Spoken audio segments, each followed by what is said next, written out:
It is your desire to reach the place where even if something that you really want has not yet manifested, that you feel joyful anyway. Well, wanting that is a good thing, because when you get to the place that unfulfilled desires feel fresh, when something that you want calls you in that good way rather than hounds you in that bad way, when your unfulfilled desire feels like it did when you were 2 or 3 or 4, then you have returned to the vibrational stance that you have always intended. You understand from your broader non-physical perspective that there is no question about you being able to receive anything that you desire. Because from that vantage point, you understand your deservability, you understand your worthiness, you understand the laws of the universe, you understand that when you ask, it is always given. So from that vantage point, there is no angst in your vibration at all. There is curiosity about what you might be stimulated to. There is enthusiasm about what may unfold. There is anticipation about how it will unfold. There is eagerness about all that will unfold.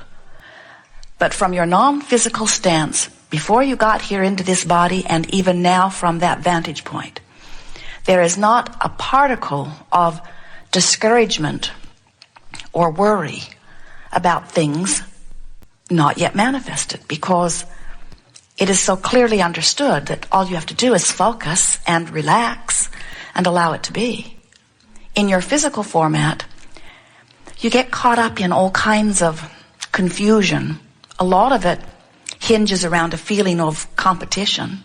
You worry that someone else might get your prize, when in reality there is prize enough for everyone. You are the creator of your prize, and the universe will deliver it to you. And so it's not possible that you could be deprived of something that you want because someone else achieves it. That could not possibly be. In fact, the universe expands in direct proportion to the desires that you conjure here. Source energy stream exists in its powerful focused force because of your focusing of your desires. So over time, those of you who have been listening to us for a while have heard us expressing that there are 3 steps, simple steps really. Laws are like that, aren't they? Simple in theory and a little trickier in application. But step 1 is ask, and you can't stop doing that. You do it all the time. Preference is born constantly out of your observing and remembering and focusing, imagining. So step 1 is a sort of automatic step that you couldn't stop doing even if you tried. Your asking is the byproduct of your living in this focused environment. Step 2 is not your work. Source answers what you ask for. It answers the cells in your body. It answers spoken requests. Source answers not spoken requests. Source answers your vibrational signal, your preference, your desire. Step 3 is what this gathering is all about, because step 3 is about you bringing yourself into vibrational alignment with your desire. And the reason that often physical friends are not in vibrational alignment with their desire is because they're focused upon something other than their desire. Now think about it. Law of attraction says that which is likened to itself is drawn. So if you want something and you're focused on that something that you want, then you are offering a vibration about that something that you want, and you are fulfilling all 3 steps. You are fulfilling the 2 that are your responsibility, and source is fulfilling the other. So then you say, well, there is something I'm missing, because I believe that there are things that I desire that have not come to me. I've got stuff in my life I don't want, and there's stuff missing that I do want. and I'm pretty sure that I'm thinking about what I want. And we say, not possible. If you were thinking about what you want, in time you would develop such a vibrational habit around that it would have to be yours. In fact, you can be sure that whatever you are getting is what you've been thinking about. But then you say, can't be true. I have a disease I never thought about. Never even heard of it till they assigned it to me. How could I have been thinking about this thing if I didn't even know it exists?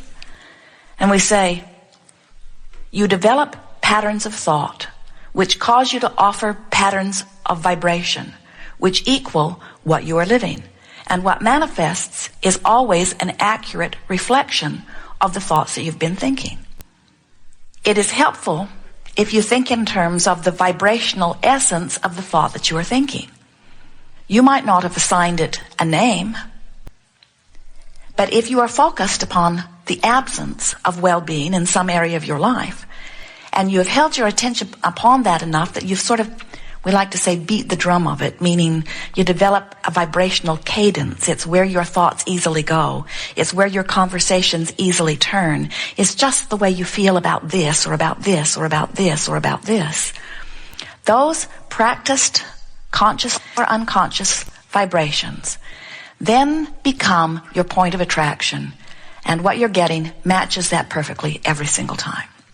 So it's really a wonderful thing when you realize that, because then you can start watching for evidence of your vibration. Now, there are two ways to watch for that evidence. You can wait till something manifests and then say, oh yeah, I recognize that. Or you can pay attention to the way you feel and say, oh yes, I can feel what's coming.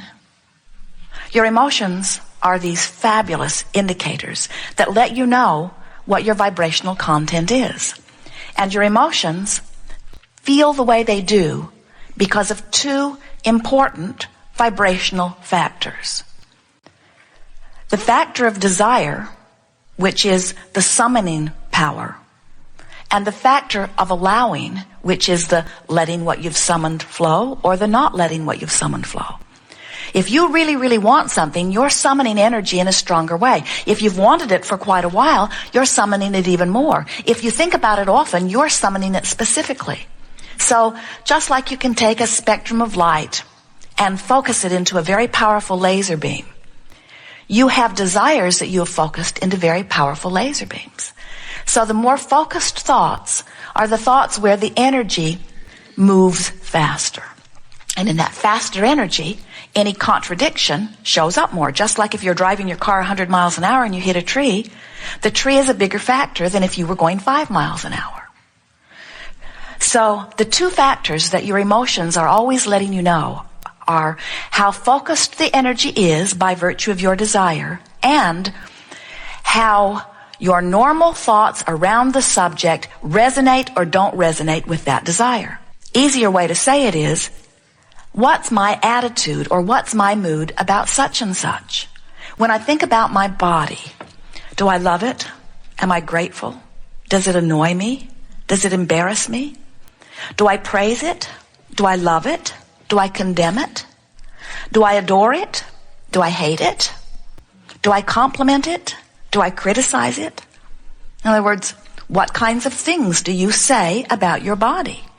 Do you stand before the mirror and love what you see? Or do you stand before the mirror and feel embarrassed or unhappy or even hateful about what you see? When you think about dollars, do you feel joyful when you think about dollars? Does the subject of dollars make you feel free? Do you feel eager and enthusiastic about dollars? Do you feel afraid when you think about dollars? Are you worried about dollars? Are you angry about dollars? Are you embarrassed about dollars? Are you fitful about them, worried about them, eager about them, happy about them? When you think about your money or the greater economy, are you grateful for economy? Do you love it when someone thrives? Are you jealous when someone thrives? Do you feel happy for a friend succeeding?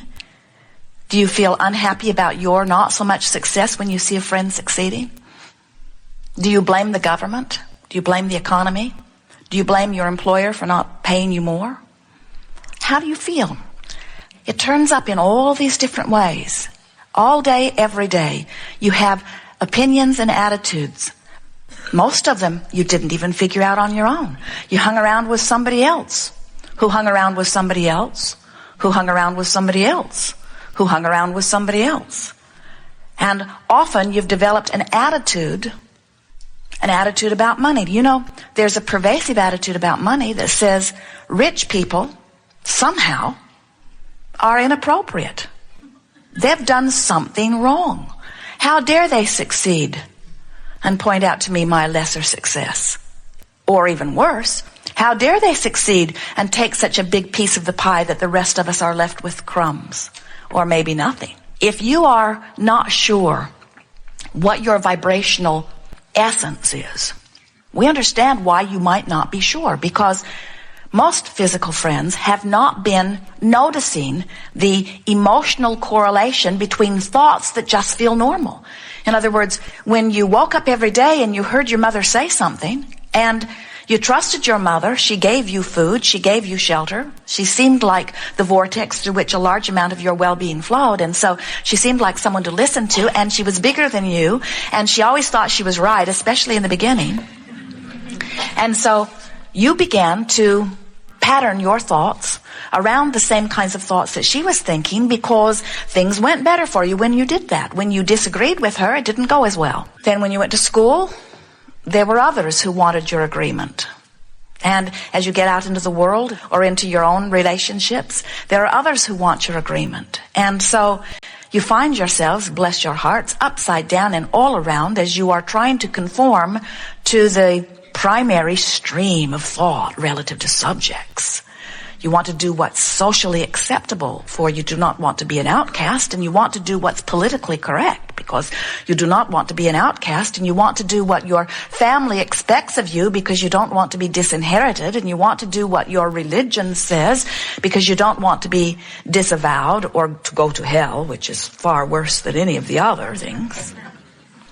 And so most of you have been using standards or measurements that are outside of you and that have nothing to do with you in order to try to formulate your thoughts or opinions or attitudes or actions. And in the process, what has happened is you have picked up an incredible hodgepodge of beliefs, some of which serve you, some of which do not. But most of our human friends feel powerless in what comes to them because they've been practicing this vibration and practicing this vibration and practicing this vibration and practicing this vibration and picking up thoughts and beliefs based upon the evidence that the society produces around them.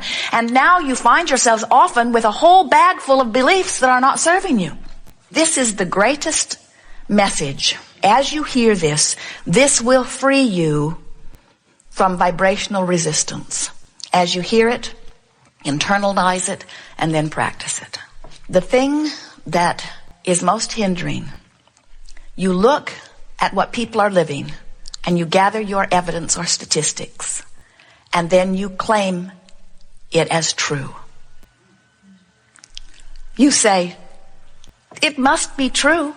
They warned me about that, and sure enough, it happened.